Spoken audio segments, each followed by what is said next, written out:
안녕하십니까. 소개받은 산업안전연구실에서 동현입니다. 제가 말씀드릴 내용은 화학공장 화재 폭발 사고 사례의 시스템적 원인 분석에 관한 연구가 되겠습니다. 중대재해가 발생을 하면 노동부에서 이제 특별 감독을 하고 그에 따른 그 결과로서 뭐 과태료를 몇억 원을 부과했네, 산업안전보건법 위반 사항 몇 건을 적발했네, 이제 그런 내용들 많이 보도자료 이제 발표를 합니다. 그런데 실제로 유사한 사고가 계속해서 발생을 하고 있습니다. 그래서 왜 그럴까 그런 고민을 한참 하고 있던 찰나에 그 시스템적 원인 분석 기법에 대해서 이제 접하게 되었고요. 그게 2, 3년 전쯤 됩니다. 그래서 이거를 가지고 좀 문제점을 해결할 수 있지 않을까 하는 생각이 들어서 이제 좀 파고들다가 이 연구 과제를 시작을 하게 됐습니다. 좀 전에 말씀드린 것처럼 그 유사한 사고가 계속해서 발생을 하고 있는데, 이거 고용노동부에서 이제 특별 감독 중심으로 이제 사고를 계속 예방 대책을 수행을 해왔습니다. 하지만은 화학공장과 같이 복잡한 제어 구조를 가지고 있고 공정 간의 연결성이 큰 이런 그 공장에서는 그 간단해 보이는 사고라도 굉장히 복잡한 원인들이 숨겨져 있을 수 있습니다. 그런데 이런 원인들은 기존 사고 분석 방법으로 찾기는 좀 한계가 있습니다. 공단에서 작성하고 있는 중대재해 조사 의견서에도 보면 산업안전보건법 위반 사항 중심으로 내용이 작성이 돼 있는데, 이걸 가지고 사고 예방을 근본적으로 이제 사고를 예방할 수 있는 방법을 찾기는 좀 한계가 있지 않나 이제 하는 생각이 들었고요. 그래서 사고 예방을 위해서는 가능한 사고와 관련된 모든 그 원인을 찾아서 개선이 필요하다, 이런 생각을 들어서 이 과제를 이제 수행을 하게 됐습니다. 연구 목적은 여기 보시는 것과 같습니다. 시스템적 사고 분석 기법의 그 방법론을 조사를 하고 그 국내 화학공장에 그 화학공장에서 발생한 화재 폭발 사고 사례를 이제 시스템적 사고 분석 기법으로 분석을 하고 그 결과를 비교를 해서 향후에 시스템적 사고 분석 기법을 사고 예방을 위해서 어떻게 활용할 수 있을지 그 방향을 제시하는 것이 본 연구 과제 목적이 되겠습니다. 그 연구 방법은 앞서 말씀드린 것처럼 이렇게 크게 4가지로 정리를 했습니다. 그래서 시스템적 사고 분석 기법의 그 방법론을 찾고요. 그 다음에 그 조사를 하고, 그 다음에 그 국내 화학공장에서 발생한 화재 폭발 사고 사례를 시스템적으로 이제 분석을 하고, 그 분석 결과를 비교를 하고, 그걸 종합해서 사고 분석 기법을 어떤 식으로 활용할 수 있을지 그 활용 방안을 제시를 하는 이 과정으로 진행을 했습니다. 그래서 사고 사례는 일상 작업, 그 정비보수 작업, 시험 운전 중에 발생한 사고를 선정을 했고요. 각 사고 사례를 그 엑시맵, 스탬프, 프람이라는 3가지 분석 기법을 이용을 해서 분석을 했습니다. 그 분석 결과를 가지고 사고 관련 원인 요소가 어떤 식으로 차이가 발생을 하는지, 그리고 도출된 사고 그 예방을 위한 공고 사항이 어떻게 차이가 있는지, 이런 것들을 비교를 했습니다. 그리고 사고 분석에 소요되는 그 시간이나 사용 편의성, 이런 것들도 비교를 해봤습니다. 앞서 말씀드린 그 연구 방법과 비슷한 내용인데, 연구 내용은 이런 크게 이 4가지로 정리가 됩니다. 그래서 시스템적 사고 분석 방법론을 그 엑시맵, 스탬프, 프람 요거에 대해서 조사를 했고, 요거의 분석 방법이나 분석 절차, 각 기법의 장단점 이런 것들을 이제 비교를 했습니다.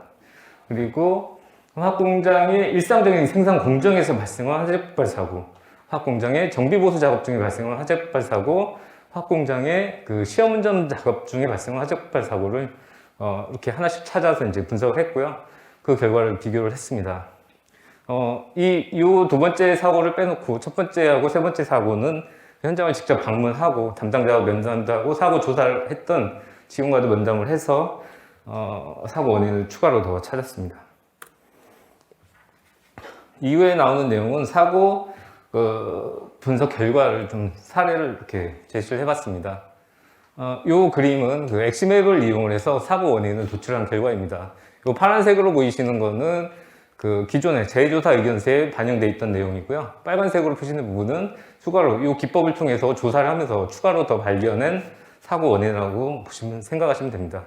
그래서 기존에 발견됐던 사고 원인 위에도 추가로 많이 더 발견이 되어 있는데요. 이 기법은 그 작업 환경, 그 다음에 작업자, 정부, 규제기관 이런 식으로 계층적으로 배열이 됩니다. 이런 게 이제 엑시맵 기법이 되겠고요. 다음은 그 스탬프라는 기법을 이용해서 이제 사고를 분석하는 결과입니다. 이 사고가 앞에 사고도 그렇고 이 사고는 그 회분식 반응기에 그 반응기를 DMF라는 물질로 이제 세척을 하다가 정전기로 인해서 폭발 사고가 발생한 것을 이제 분석을 했는데요. 제어 구조는 이런 식으로 이제 구성이 되어 있고요. 밑에 보시면 생산 공정비 설비, 생산 작업자, 정비 보수 부서 이런 식으로 이제 전체 시스템이 구성이 되어 있는 걸 보실 수가 있습니다. 그리고 요 구성 요소별로 각각의 문제점이 어떻게 있는지 이런 식으로 크게 정리해서 보실 수가 있습니다. 이제 이게 스탬프라는 기법의 이제 장점이고요.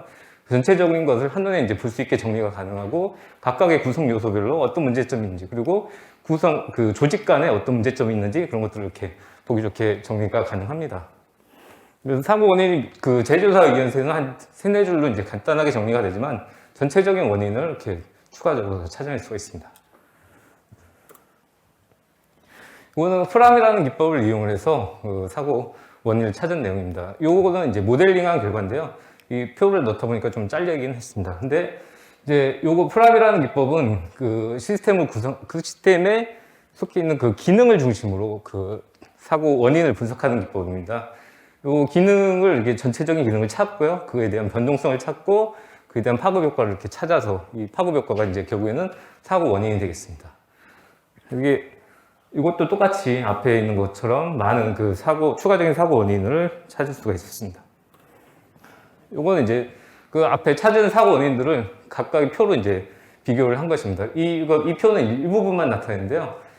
사고 원인을 이제 각 기법별로 어떻게 도출했는지, 이 부분은 사고 예방 대책, 공고사항을 어떤 식으로 이제 도출할 수 있었는지 비교를 한 것입니다. 이쪽에 이제 보이시는 것이 제조사 의견서에서 찾은 사고 예방을 위한 공고사항이 되겠고요. 이 부분은 시스템 사고 분석 기법 3가지를 통해서 각각 이제 찾을 수 있었던 예방을 위한 공고사항이 되겠습니다. 이거는 시운전 작업 중에 발생한 사고를 분석하기 위해서 시스템을 모델링한 결과입니다. 연구 개발부터 운영 생산까지의 단계별로 이제 절차가 진행이 있었는데요. 이 전체적인 시스템을 하나의 제어 구조로 그리고 요거에 대해서 이제 각각의 시스템 구성 요소별로 사고 원인을 찾고 전체적인 조직 간의 어떤 의사소통이나 이런 문제점까지 같이 찾을 수 있었습니다. 근데 보고서에는 이 세부 내용까지 담지 못했는데 당시에 재판도 이제 진행되기 전이어서 사고조사 당시에 요 사업장에서 좀 요구사항이 있어서 보고서에는 담지 못했습니다. 주요 성과는 이렇게 쭉 크게 정리를 할 수가 있습니다. 그래서 근본적인 사고를 예방할 수 있는 근본적인 원인을 파악할 수 있는 그런 사례를 좀 제공했다고 보고요. 그 다음에 공단 사업부서에서 사고 원인 조사를 할 때 활용할 수 있는 사례를 좀 제공한 것도 의미가 큽니다. 그리고 관련 연구도 추가로 좀 진행을 할 수 있는 그런 계기를 마련하지 않았나 싶습니다. 연구 활용 결과를 보시면 이렇게 쭉 정리를 해놨습니다. 한국안전학회에 논문을 제출해가지고요. 6월 말에 게재 승인을 받았고요. 그 다음에 작년 말에 한국안전학회 추계학술대회에서 발표를 했었습니다. 그리고 올해 4월에 연구원에서 개최한 산업안전모범 포럼에서 관련 내용을 좀 발표를 했었습니다. 그리고 작년 말에 연구 과제가 마무리될 때쯤에 중앙사고조사단하고 중대산업사고 예방실에서 관련 내용을 좀 교육을 해달라는 요청이 있어서 관련 내용을 좀 교육을 했었고요. 그 결과로 올해 중대산업사고 예방실에서 발간한 학사고 사례 연구 7종의 시스템적 사고 분석 기법을 적용을 한 내용이 반영이 되어 있습니다. 그리고 작년 말쯤에 작년 12월에 포스코 강양제철소에서 산소 공장에서 화재 폭발 사고 발생을 했었는데요. 노동부에서 전체적인 포스코에서 발생한 사고를 전체적으로 시스템적으로 분석을 좀 해보고 싶다라는 의견이 있었습니다. 그래가지고 거기에 같이 참여를 해서 전체 사고를 분석을 같이 했었고요. 그 결과가 노동부 장관님까지 보고가 돼서 지금 최근에는 전체적으로 중대재해가 발생을 하면 시스템적으로 접근을 하는 그런 것이 좀 일상화가 된 것 같습니다. 후속 연구로서 올해 지금 화학공장 협력업체에서 발생한 사고에 대해서 이론적 분석 연구를 수행을 하고 있고요. 이 과제가 이제 완료가 되면 화학공장이 협력업체에서 발생한 사고를 좀 더 시스템적으로 분석하고 재방 대책을 수립할 수 있을 것 같습니다. 그리고 안전 진단에 활용할 수 있도록 하기 위해서 시스템적 위험성 평가 관련 연구 과제를 내년에 좀 수행하고 싶은 게 제 바람입니다. 이상입니다.